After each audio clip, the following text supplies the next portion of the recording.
Okay, we got a 64 Galaxie 500 here. He's got the name on the back of the car called Ragdoll. So, it's low slung. It looks like the rear springs are lowered in the back a little bit, which is popular back then with these curb feelers, fender skirts.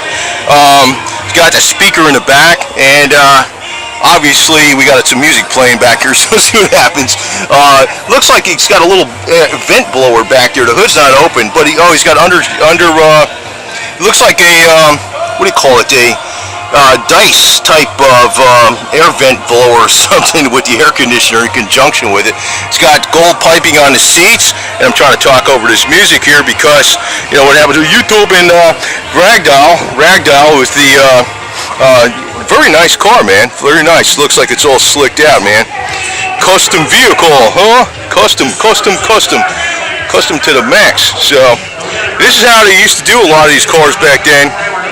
With you know, the rear would definitely be low slung on purpose a little bit, give it that, I don't know, go faster look. And of course that was very popular, having those curb feelers on the side there too. You don't want to be scratching up your fender skirts, man. No way.